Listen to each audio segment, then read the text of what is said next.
So my name is Kirk Noblespeace. Hi, I'm going to talk about the polarimetry part of PACE for the next 45 minutes. I, like Jeremy and everybody else in his group, I work at NASA Goddard, and I've been there for since 2016, and I've bounced around to other NASA centers since then. I have primarily worked on polarimetry missions in one way or another, and I'll get into that in a little bit. So, by the way, I'm going to use lots of GIFs. I don't know if those became part of some of the stuff, but I just want to point out that many of these GIFs, I told myself I wasn't going to make new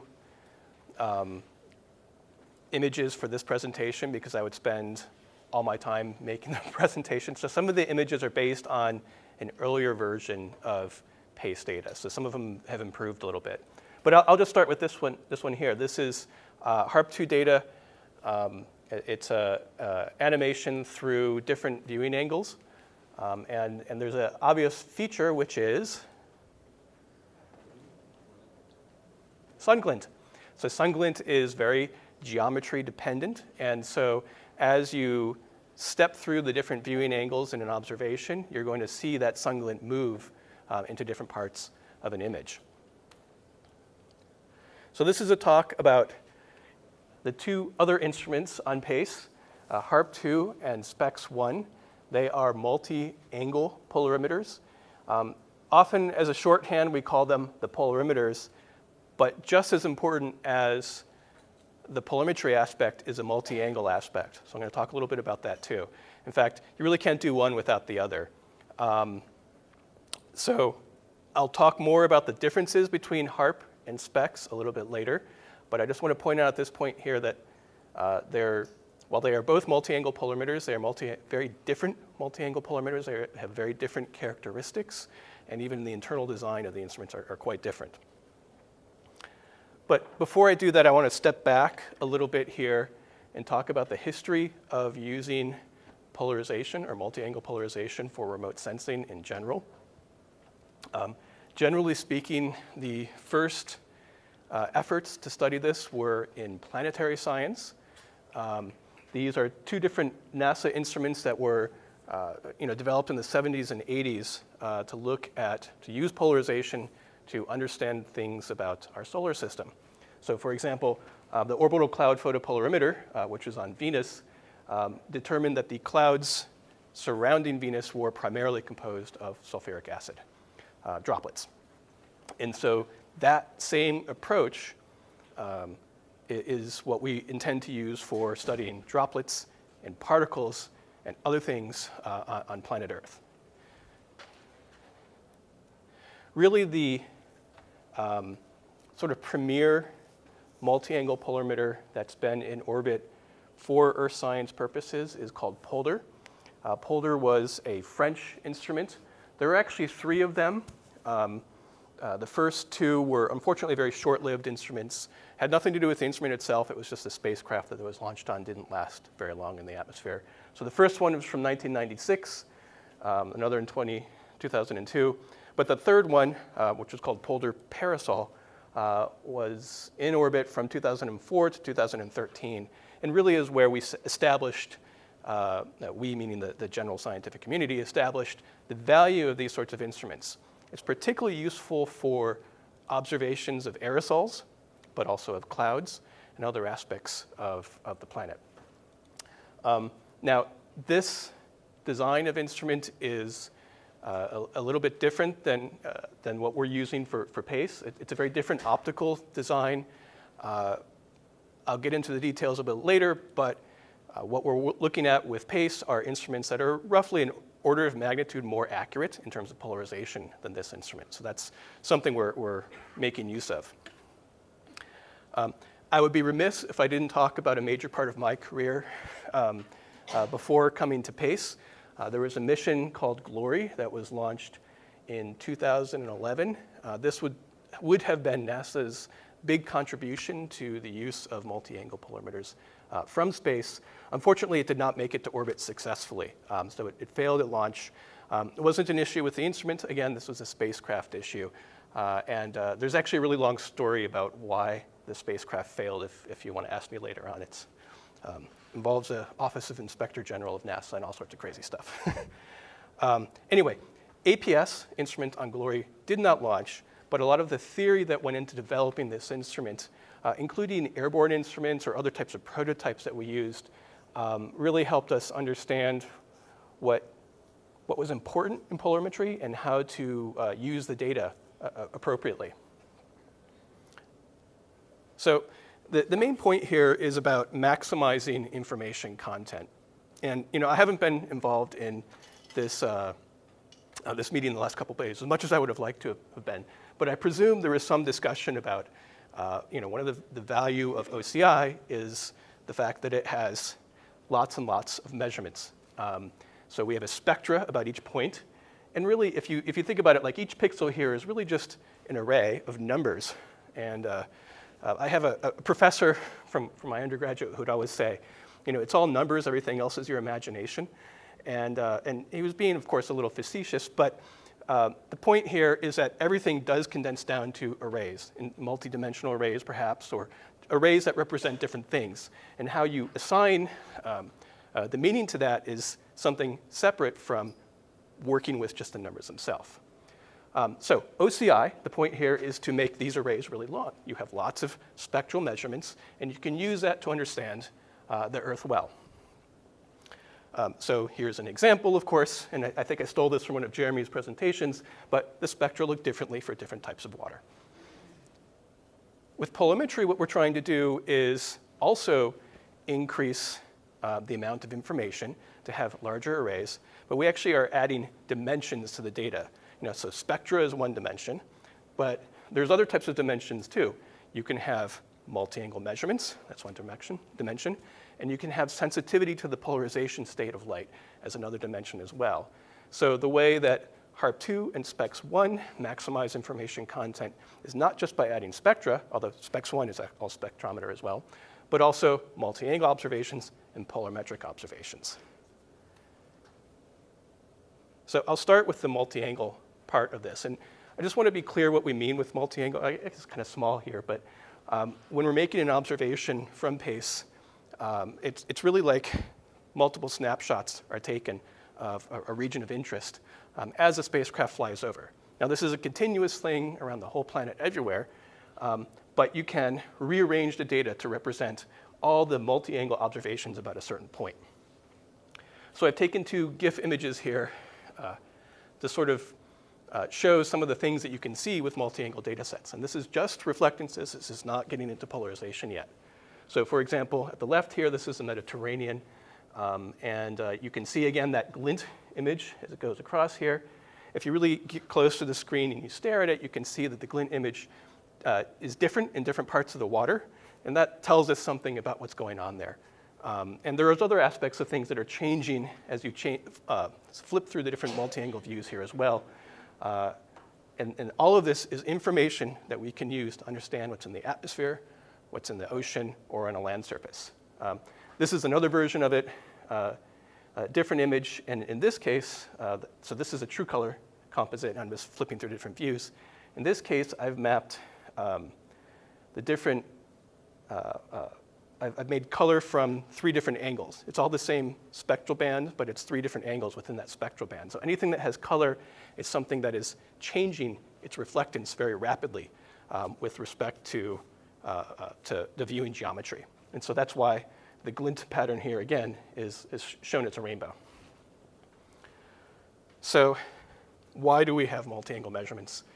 In a more quantitative sense, what we're really trying to do for, at least for aerosol and cloud remote sensing, is get at the scattering phase function of the particles or the droplets that are in the atmosphere or in the ocean too. This applies to hydrosols as well. So the scattering phase function is really just a function that defines the probability if light hits a particle that it will scatter in a particular direction.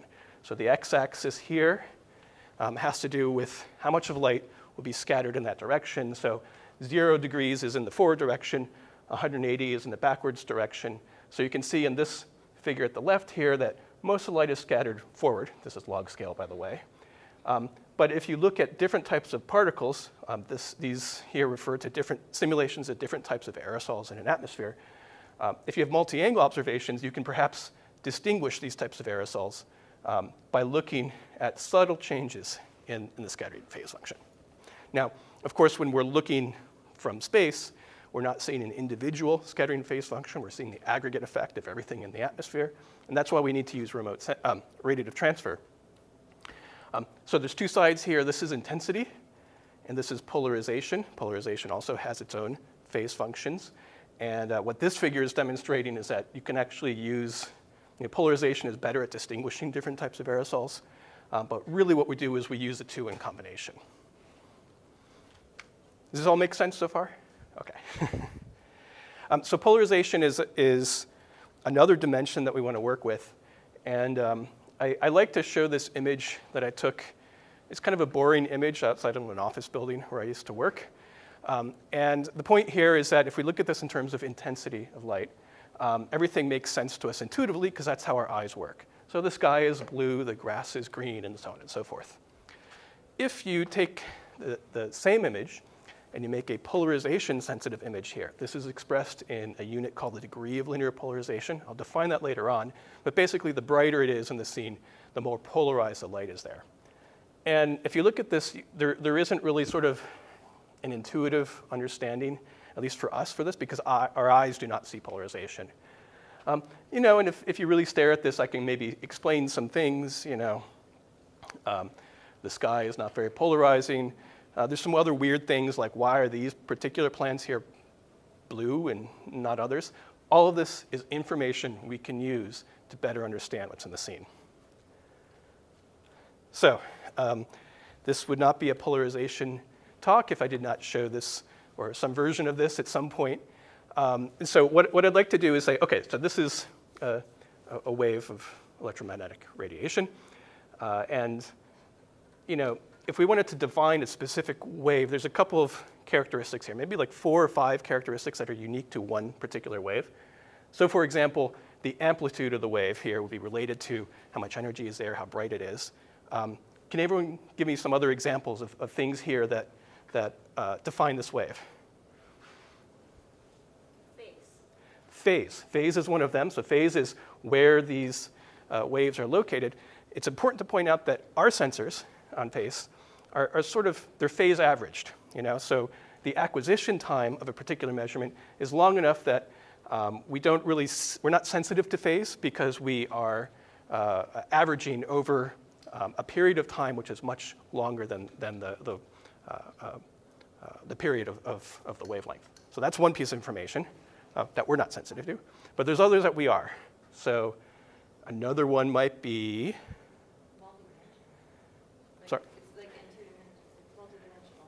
Well, it's an electromagnetic wave, so that means that there are sort of 2 aspects to it. So one oscillation is the electric field, the other is a magnetic field. Okay. Both of them go together as part of EM radiation. E is electric and M is magnetic. So that's a part of it. But how about wavelength, right? So the wavelengths of these things is something that we're very sensitive to. We've talked about it spectrally. Another thing we could say is the direction it's pointing, right? That's an important part of describing the light. And then, of course, the last one is the orientation of this wave. What is the angle here that the wave is oscillating in, right? And it could be this way, it could be this way. And that is the polarization state of a wave. So, that's kind of what I just said there. So generally speaking, sunlight is what we would call unpolarized. So the light that we're getting from the sun outside of the atmosphere of the Earth is comprised of all sorts of waves like this, and there's no preferential orientation of them. They're randomized. So that is what we would sometimes call unpolarized light or total amount of radiation. It's a superposition of many waves with random orientations, and we're phase averaging, so they're all coming together. However, when that light interacts with the atmosphere, the ocean, with clouds, with land surfaces, the light that is scattered or absorbed, sometimes there's a preferential imposition on the polarization state. So perhaps some polarization states are more absorbed than others or more reflected than others. I'll give you an example of that. And I was trying to find a picture in my, I'm previously a photographer. I've got like thousands and thousands of pictures, but I didn't have too many with light reflecting off the surface of the ocean. But so when we talk about polarization, a lot of people will first think of polarized sunglasses. And what is a polarized sunglass? What are polarized sunglasses doing? Well, they are blocking light of one polarization state from reaching your eyes. And that polarization state is associated with interactions that are off of a horizontal spectral surface. So something like this right here. So if you have polarized sunglasses, it's going to reduce the glare from this because the light that comes off the surfaces here are polarized in a particular direction that your glasses are designed to block. And so this helps people see better and, out at sea or driving or that sort of thing. If we want to look at pace data, here's another example of that. So remember before I was talking about glint, here's that same image. This is the same image expressed in degree of linear polarization here. And try to find the sun glint in here. You can't, right?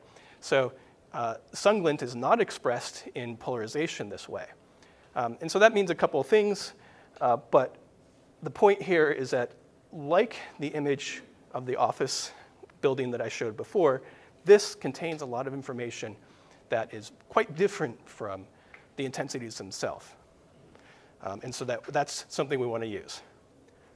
OK, I'm going to stop here and ask if there's any questions about the framing, because next I'm showing equations.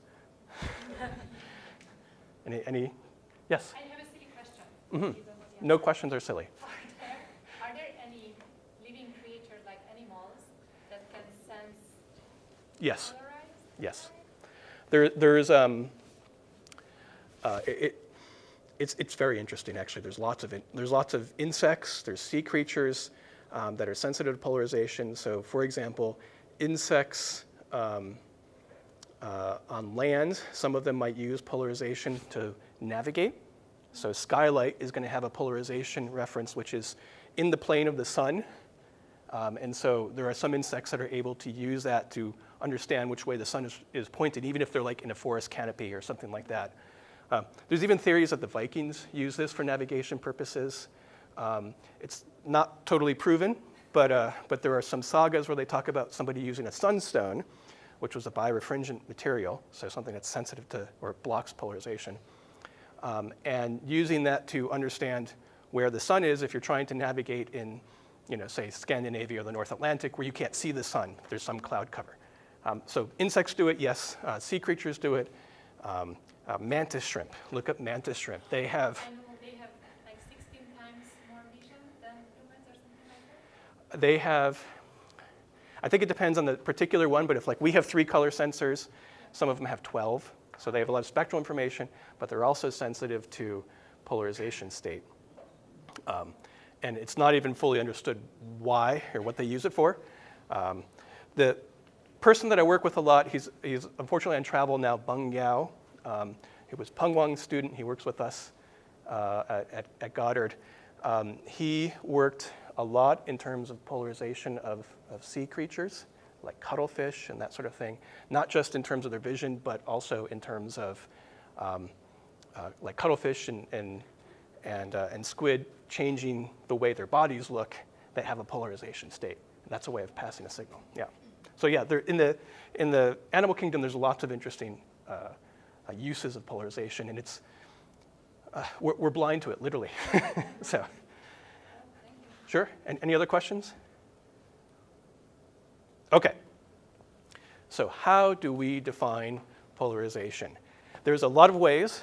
There's a lot of different ways you can kind of slice and dice the data. So I'm going to go through some of them right now, but know that there are other things that I'm not talking about as well. There's lots of different ways. So one way of representing the polarization state is this thing called a Stokes vector.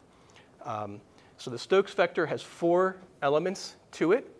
They're all sort of decompositions of the wave equation. That's what, that electromagnetic radiation waves that I was showing before, they can be expressed in terms of these equations here, which contain things like the phase, the wavelength, and so forth, the amplitude.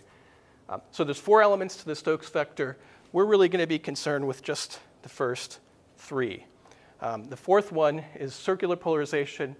If you want later on, I can describe what that is, but to be able to see it, you need to have a phase-sensitive instrument. And since we are phase averaging, we're not using circular polarization. That's more or less correct explanation for why. But also, there's not a lot of circular polarization in the atmosphere. There's some exceptions to that, but historically, there's been more information or more understanding about the state of linear polarization in the atmosphere. So the Stokes vector has three parts. The I part is identical to what you've been using for reflectance for intensities. It's the same thing. Q and U, on the other hand, express that angle, the orientation of those waves of light. So if you wanted to say define, is the light this way or this way, it's sort of like, it's not the same as like the X and Y axis that defines it, but it's akin to that. So Q and U are our primary polarization units that we use. So various radiometric units can use Stokes vectors. So this could be expressed in terms of reflectance or radiance or other types of intensity. But the point here is just to organize the data this way. All right, so the next couple of slides I'm going to be basing on a document that we've written that describes a file format. It sounds a little esoteric, but in defining this file format, we also had to define all these units. So if you want to follow along, either now or later, this document is on our website. It's called the Level 1C file format document. I'll get into that in a little bit later on. But it has all the definitions of these things here too. So first off, and I just said this, you can express, wow, this is very small in this room, I'm sorry. Are you guys able to see this on your computer screen, or no, you have to see it here? Okay, well, I'm not offended if everyone moves around or moves closer to the screen because this is small. The level 1C format can be defined in radiance or reflectance, or the Stokes vector can be defined that way. If you want to transition between intensity and, say, reflectance, this is the equation that you'd use. In our file format, we have a file format called level 1C. It's what we're putting some of our polarimetric data, also OCI, and it's a data that's sort of set up to work with these formats. I'll talk about that more later on. Within that, you can find a field I, Q, and U, and that is associated with it. But there's other ways of representing it as well. So I've shown some images of the degree of linear polarization. So degree of linear polarization is really just the fraction of light that is linearly polarized. So if you have no polarization of the scene, everything's been unpolarized, then it's 0, and the maximum value is 1, and the light is fully polarized.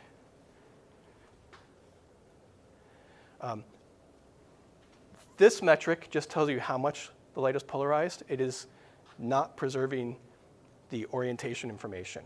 So that sort of corresponding metric is the angle of linear polarization. So that's just the angle of light that's polarized. It doesn't tell you what fraction of light is polarized. It doesn't tell you the intensity or anything like that. It just tells you the angle. And that's useful information in other contexts. Then also there's, depending on the instrument or the method that you're using, different ways of representing I, Q, and U. There is another way of doing this that instead of saying I, Q, and U just directly, is you divide Q and U by I. and that is useful in terms of how some instruments work. And so unfortunately, in our file formats, they're case insensitive. So we need to come up with perhaps a little cumbersome ways of representing this in our data. So if you ever see in a file format Q over I or U over I, that's how we've called it, this is what we're referring to. Let's see, what was the last one here? Oh, okay, and so then the final one is polarized reflectance here. This is just the intensity or the reflectance of the light that is polarized, unlike degree of linear polarization, has not been normalized by the total amount of light. So why are there these different ways of doing this? Part of the reason is that different sensors are sensitive to different things. There's different ways you can be sensitive to polarization state, and your end product may be little q and u. It may be reflectances in the degree of linear polarization, that kind of thing. There's also situations where an algorithm that you design might want to work with one or another. And the reason for that is that there are certain, I guess, characteristics of nature that make it easy to work with one way or another. I'll give an example in terms of polarized reflectance. If we're looking at land surfaces, generally speaking, the polarized reflectance of this surface or that surface out there is going to be spectrally invariant, at least in visible wavelengths. So if you saw the world with polarization-sensitive eyes and you forgot about the atmosphere, you just looked at land surfaces, everything would be gray. Almost everything. In fact, that image that I showed earlier on, it was gray everywhere except for that one little weird patch of plants. That's if you look in terms of polarized reflectance. And if you're trying to design an algorithm, say you want an algorithm to design that's using polarization to look at what's in the atmosphere, if you know the surface is gray, then you can constrain that in your algorithm so you don't need to retrieve the reflectance at all different wavelengths. So in some cases, this is the unit that we want to work with. In other cases, degree of linear polarization might be something we want to work with just because it is inherently the most accurate measurement for some types of instruments. So, yes? Just to clarify the top left equation, the small I in the L1C file, it's actually RI, right? It's actually not RI. It's capital I. It's a radiance, yes. So you need to calculate RI. Yes. So there's a section in that document that defines this.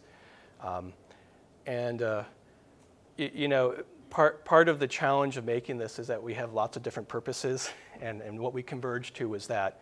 And we said, okay, we're going to put in radiance, put the units in terms of radiance, but here's how you calculate reflectance based on that. And so in the document itself, it points to the specific fields that you need to do that, that are contained within that file.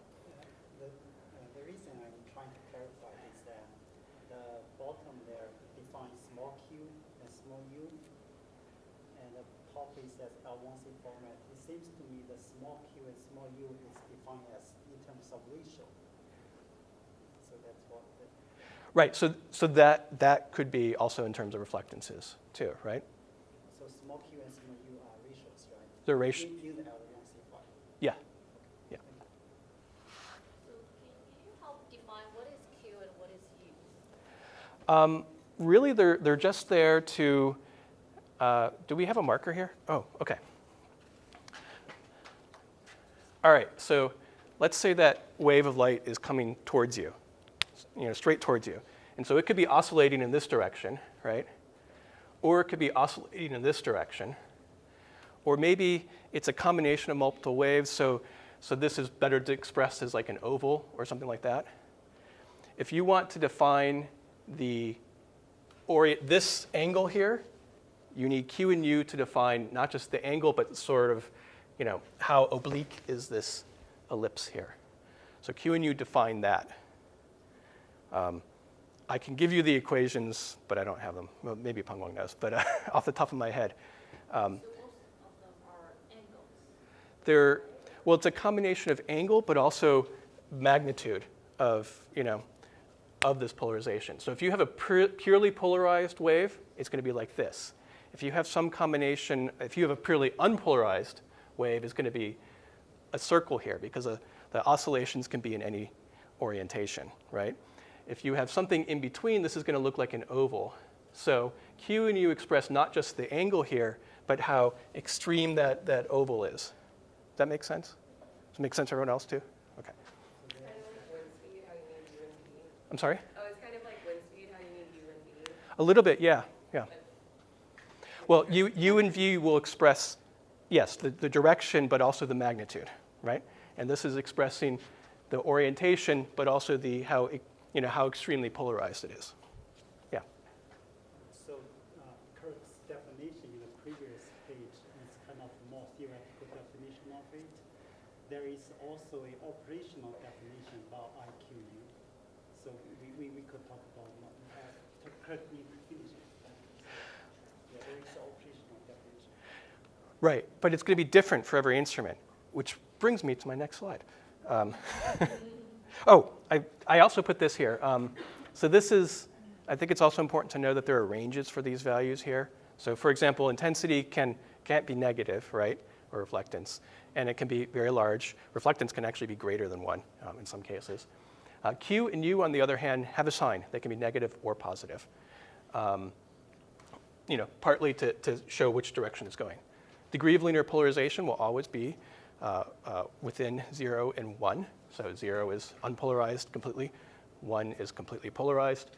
And this polarized reflectance is sort of like intensity. It goes from 0 up to potentially infinity. Well, not potentially infinity, but it can be greater than 1. OK, so part of the reason I talked about big Q and little q and got into this whole complication is that the inherent measurement of the two polarimeters on PACE are different, right? So this is how HARP2 works. And I'm sorry this is small. I'm taken from another presentation here. But essentially, you have light coming in, and these are prisms. And so the prisms are taking that light, and they're splitting it off into different components. And each one of these beams, before it gets to the sensor, has a polarizer in front of it. It has its own polarized sunglasses. But they're at different orientations. And so you can use the differences between these, the combination, to come up with I, Q, and U. I would be like the total intensity of all of them. And Q and U have to do the differences with them. So yes, when Peng Wang mentions there's an operational definition, there's a definition of Q and U based on this expression here, which comes straight from that. The SPEXone instrument works in an entirely different way. So if you want to read about it, here's the paper. It uses some polarization modulation optics, which arguably, honestly is a little above my head. But the impact here is that's a spectrometer. And so this is what the spectrum might look like from the instrument. But this blue and red here are actually the product of the instrument. So they're imposing the polarization state onto the spectra. Okay? So you can see how this has a little oscillation here. So the amplitude of these oscillations is how polarized the light is. The phase has to do with Q and U, I believe, so how this oscillation moves around. So they've found a way with their optical design to impose the polarization state on the spectra that is observed. So they need to observe multiple spectra and then combine them to get at a spectrally resolved polarization metric. The inherent measurement for this one is little q in U. So this is why in our file formats, when we're working with data from both of these instruments, we thought it was important to have the native observation of each instrument in the file format. So some of the data start out as little q and U. Some start out as big Q and U. OK. So now, oh wait, what popped up here? Oh, OK, yeah, that's what I was just saying. Yes? None of them measure what? Correct. So in that case, the degree of the phase there, what does it? Phase is not the phase of the light. Phase is, it's just the way the polarization signal has been expressed on the spectra. So they've churned the polarization direction, the Q and U information, into something that is expressed spectrally in this sort of sinusoidal pattern. The phase of that pattern expresses the polarization state. It's unrelated to the phase of the actual light itself. So in the case of the super polarized signal, it's measured instantaneously the degree of linear polarization? Is that how it does? And suppose I don't have a linear polarization term to the detector, it's going to measure what is going to get to the degree of linear polarization. Oh, if you're seeing what happened, your question is what happens if you see circular polarized light with our linear polarized detectors? Well, these systems are designed to extract what the linear polarization state is. So they're not set up to be sensitive to that at all. Does that make sense? And the moment that it's measuring the degree of linear polarization, is that the exact moment that Well, keep in mind these are phase average signals. So the acquisition time of the detector is much longer than a wavelength of light. So any phase information, which is what the circular polarization has in it, is averaged out. We're not sensitive to it. So if you want to build a sensor that is sensitive to circular polarization, you need to do some other special optics that allow you to differentiate between, you know, like split the wave into two parts and look at them differently, that kind of thing. But we're not doing that for PACE, just to be clear. Okay, so when I started this presentation, I didn't think I would talk about file formats, but I'm going to talk about file format. It turns out to be the best way of describing this. And part of the reason is, you know, a couple years ago, as we started thinking about how to manage the data from PACE, a big challenge we have is working with multi-angle data sets. So our sensor looks like this, right? You know, HARP or SPEXone, and they're continuously observing in different viewing directions. So if you look at, say, like one instantaneous an image or a pixel from one point in time, the different views are looking at different parts of the Earth. And that's not really useful for a data user if you want to try to extract information about a point on the Earth. What you really want to do, and then you can't do something like this, right? You don't have this inherent linear data. So what you really want to do is reorganize your data in some way. In other words, to geolocate the data to the surface. So now your pixel represents all the different views of that surface. Now there's one drawback here. It's that there is a period of time that's passed from the first observation to the last. But keep in mind, this is a satellite in space. That period of time is about 4 minutes. So generally speaking, that's not a particularly relevant, you know, the things we're looking at don't usually change on that order, at least not the scales we're looking at. There is one exception with some small clouds where it might change. So we started defining a file format that was meant to remap, reaggregate, regrid the data so that they observe, you know, so they're expressed in terms of a point on the surface from different multi-angle views. That was the initial goal, and it sort of grew into a couple of other things. You know, since all of our multi-angle instruments are also multi-angle polar emitters, we had to get into defining how we're going to work with polarization units. That's why I referred to the document earlier on, because we have a whole definition of that. And it turned out to be useful for a couple of other things too. Namely, I think for this group, is that it's a uniform grid for all three sensors. So if you want to work with data from OCI, HARP, and SPEX together, they're already on the same grid. You don't need to regrid it yourself. Historically, that's been a challenge with many other sensors where you have, or many other satellite platforms where you have multiple sensors, but combining the data from one to the other is quite difficult. What we thought was important was to provide a combined data set to the community. So this is the document if you want to read it. And I'll just read the little section here. The guiding philosophy of the file format is to be a means to gather data from all instruments onto a common sampling grid. And this grid is equal area, and it contains observations for all instruments and viewing angles for a specified height.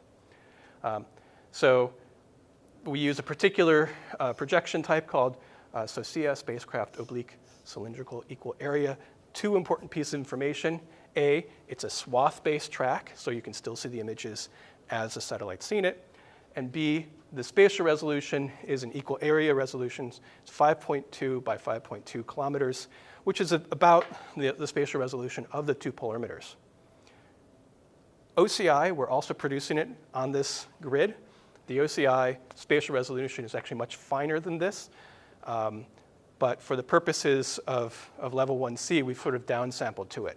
So if you're working with OCI data alone, you probably want to still work with a different file format because you preserve the higher spatial resolution. But if you want to combine OCI with any of the polar emitters, this is probably the format you want to work with. So this, one of the challenges we have is that there's sort of diverse instrument characteristics, right? So OCI has just one viewing angle, but what that viewing angle is changes. There's a tilt on the spacecraft, so sometimes it's forward, sometimes it's aft. HARP has 90 different views. Actually, it's 4 channels in HARP. 3 of the channels have 10 views each. The 4th channel, the hyper-angle channel, has 60 different viewing angles, and I'll get into why that is in a moment. SPEX, on the other hand, has 5 different angles. HARP has some Okay, and so there's other characteristics here. I don't need to go into it, but each of these have their own quirks. So OCI, for example, that you can't just define a viewing angle because, like I mentioned before, there's a tilt. It changes. It's different in different parts of the orbit. HARP is interesting because the viewing direction and the spectral channel are unique. So if you want, say, 440 nanometers, the viewing geometries of that are a different set of viewing geometries than, oh, actually, I think I have a graphic here that kind of describes this. There we go. Well, maybe it's kind of hard to see from here. But basically, the viewing geometries are interleaved between the different channels. So the red might look at these angles, and the blue might look at these angles. What that means, if you want to make like a true color image, you have to realize that the geometry between red, green, and blue are going to be a little bit different. OK, what else? Oh, HARP has, just by its design, the swath width changes with the different viewing geometries. So when you're looking at nadir, it's like this. As you look off to the forward or aft direction, it's still the same swath width, but when you think of the angles that way, the swath grows on the Earth. And so if you go back and, well, next time I show an animation, you'll see sometimes in a HARP image, you'll get wider and narrower, and that's the reason for it. OK, SPEXone has a really weird part as well. It's a spectrometer, and so there's a spectral resolution for the intensity. There's also a spectral sampling for the intensity. There's also a spectral sampling for the polarization, and they're different. And so if you go back to, let's see here, yeah, this guy. You can think about the sampling of this thing here can have this sort of, high spectral resolution sampling. But if you're trying to decompose what the polarization state here is, where you have that information is going to be a coarser spectral resolution. So how do you manage that in a file format? It gets a little complicated. So let's see here. What did I say?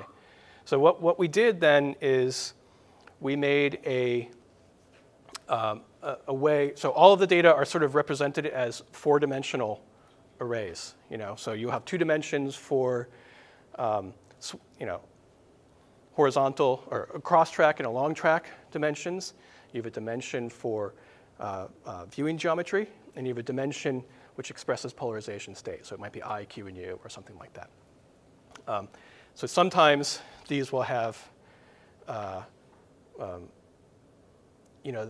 that four-dimensional array will have fill values in some places. So for example, we've defined OCI to have a 2-element dimension for viewing geometry because it could be either looking forward or aft.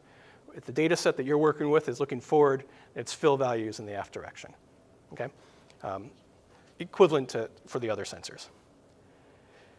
So the result then is something that's, it takes a little time to understand how to work with this file format, but ultimately it gives you the tools to resolve or understand the multi-angle observations, but as a side effect, it allows you a very easy way to compare data from all the instruments.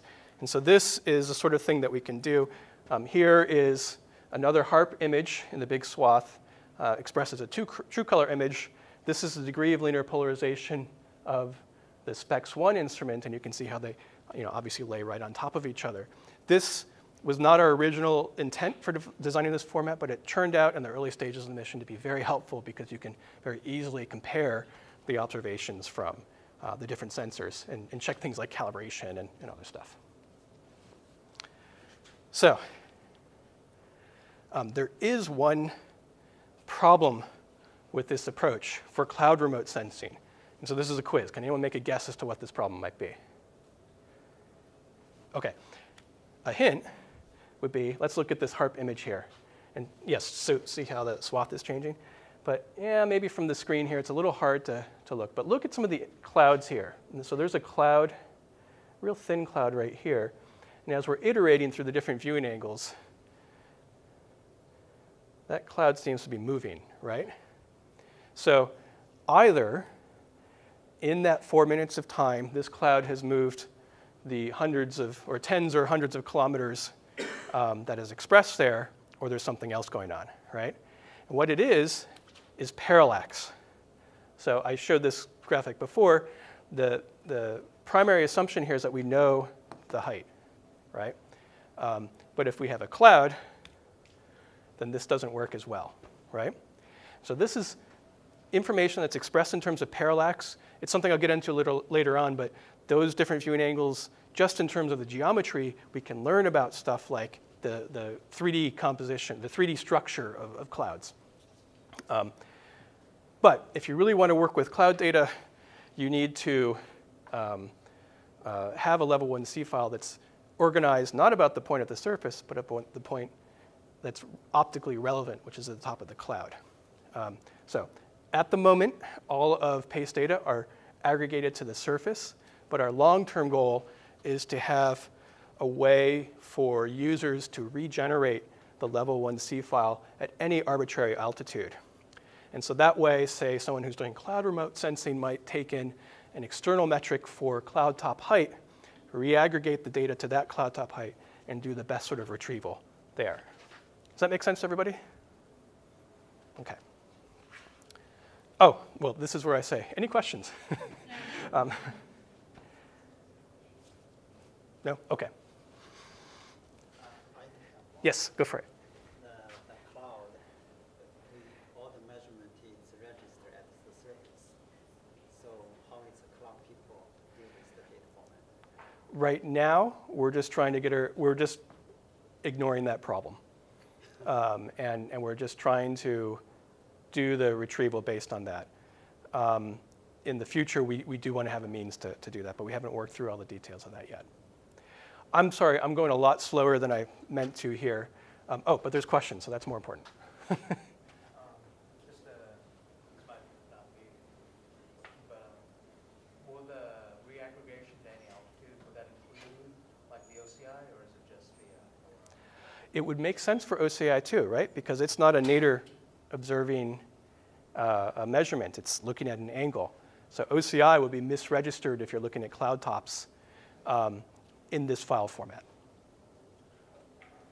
Can you go back one slide? Mm-hmm. Okay, so these are like tracks of the satellite, right? This you mean at the right? Those, yeah, they're 3. Is that what I'm seeing here? This is. Oh no, You're, it's over time. Yes. Yeah. So imagine you're looking at the satellite from the side. Yeah. This is one moment in time. This is a little bit later, and this is a little bit later. The sensor has multiple viewing angles, and what you've done is you've pulled the forward-looking measurement from a little bit before, the nadir-looking measurement from the time you're interested in, and the aft, the backward-looking measurement from the time a little bit later on, so that you have all the multi-angle looks represented about the surface. Right.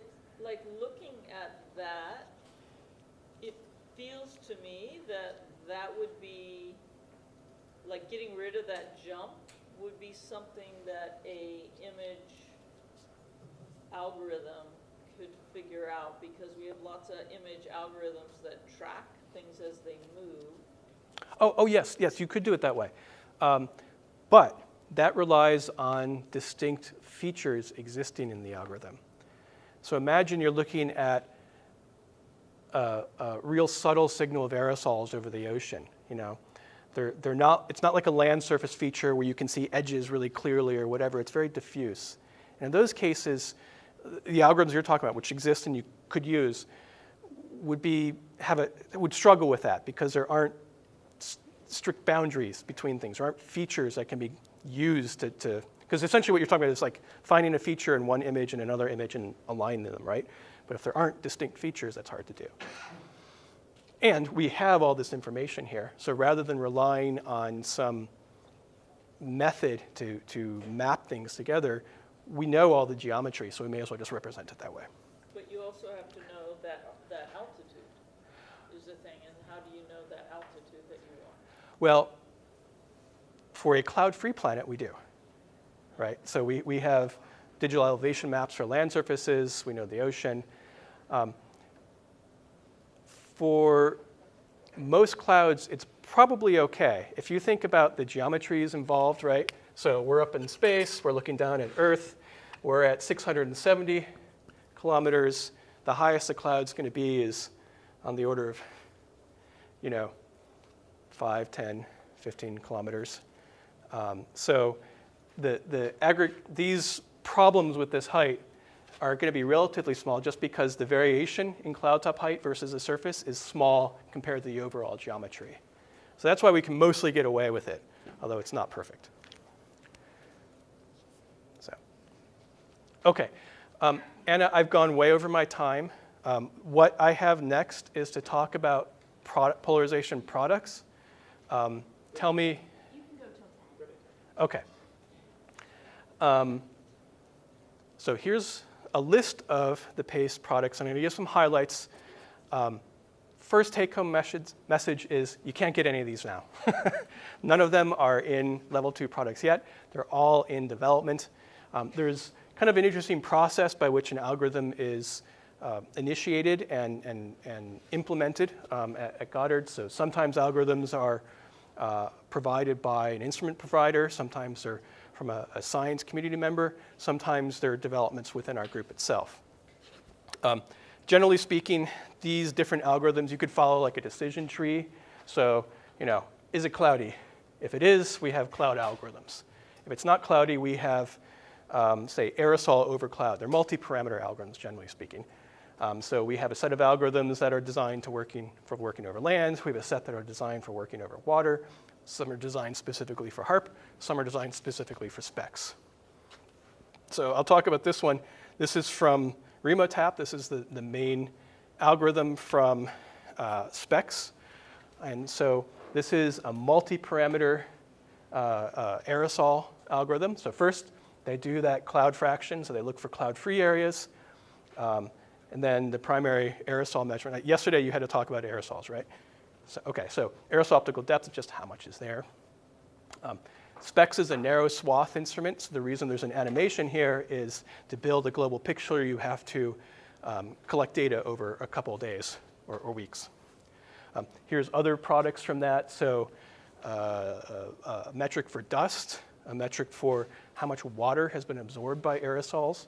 You'll note here that these products are things that are not done by OCI. And so we can make use of the higher information content in multi-angle polarimetry, specifically for aerosol remote sensing, to do this sort of thing. And this is important because aerosols are so important for climate. This algorithm also is related to aerosols from pollution, aerosols related from fires. These are multi-parameter retrievals. So this is an algorithm that looks at a pixel and says, here's a list of what we think is here. And that's important. I'll show another one. This is an example from Fast Maypole. It's more of a homegrown or sort of UMBC effort. Peng Wang's been involved with it as well. I want to show this because this is what the actual data might look like from HARP.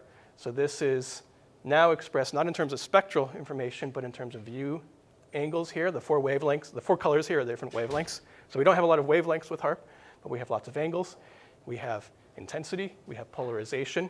And generally the way this, and the other aerosol algorithms work is an iterative process. So you might make an initial guess into what's in a scene. And you use that initial guess to say, do a simulation. Like, put this into a computer model, tell us what we would see if we were the satellite at the top of the atmosphere. You compare that to your actual observation. And you compare it perhaps using some understanding of like the measurement uncertainty of your observations and some other things. And if they agree, then that's great. Then that means that your initial guess is a pretty good guess for what's present in that part of the world. Generally, it's not the case, and you need to iterate. So if there's some difference between them, you need to modify your simulation. And there's some kind of mathy logic that goes into how you tune the parameters of your retrieval. But this process here is something that needs to happen to analyze the data. I'm not going to get into it, but I just want to say that this is generally a very computationally expensive process. And it has been something that has been an obstacle for the use of multi-angle polarimetric data, especially an obstacle for the polar mission I mentioned before. Really, the only way that we're able to do what we're doing now with PACE is by making use of machine learning in this process. And so I can talk about that after on if anyone's interested. But just to show some examples from this particular algorithm, this is fast maple, this is aerosol optical thickness, this is related to the size of those particles, that's telling us there's dust there. And this is what is multiple observations from HARP. This is a wider swath instrument. And so you can see features of things that, where we expect aerosols in the world, like coming off the Saharan desert. And of course, this algorithm is for over ocean only. Okay, I'm going to skip ahead and talk about, which I haven't focused on as much, cloud observations with polarimetry. So this is not from PACE. This is an airborne instrument, a German instrument called SPECmax. At the left, we have intensity. At the right, this is expressed in terms of degree of linear polarization. So if you stare at this for a while, you can see a couple things. A, in terms of polarization, the clouds are generally dark. They're not very polarizing. But if you wait for the right geometry here, and this is going to loop, you start to see some weird features. And what they are is a cloud bow. Now, I use the term cloud bow sort of synonymously with a rainbow, but I use the word cloud because it refers to how light interacts. That's what I'm looking for. So see this ring here? That's a rainbow. If you saw the world with polarization-sensitive eyes that saw the world in terms of degree of linear polarization, and you look down on it, you would see these rainbows everywhere. And it's not just cool. It tells us some important things. A, it tells us that those clouds are comprised of liquid droplets. Ice particles do not make rainbows. So if you do not see a rainbow, you know it's not a liquid cloud. Also, the exact geometry of this bow and these sort of supernumerary bows, the double rainbows or whatever, they contain information about the size distribution of the cloud droplets. So here's another image of that, and I'm sort of running out of time here, so I'm going to go through this real quickly, but here's somebody looking at the cloud droplet, or the cloud bow, and saying, oh, okay, this one has liquid clouds, this one does not. And that this is sort of like taking a slice across that bow. And so this is a primary bow, these are the supernumerary bows. The angular location, the magnitude of these things tell us how big the particles are and how much variability in the sizes there are in the cloud. Droplet, not particle. Okay, I'm going to skip past this and just say that there is one other thing that we're working on here. This is Sean's work. This is using the parallax information to try to reconstruct the 3D structure of the clouds. So this is using some machine learning approaches called NERF. I think that comes out of the driverless car theory. Yeah, computer vision, right. So Sean's the expert on this, but this is something else we're hoping to do with PACE data. 9:59, okay, thank you.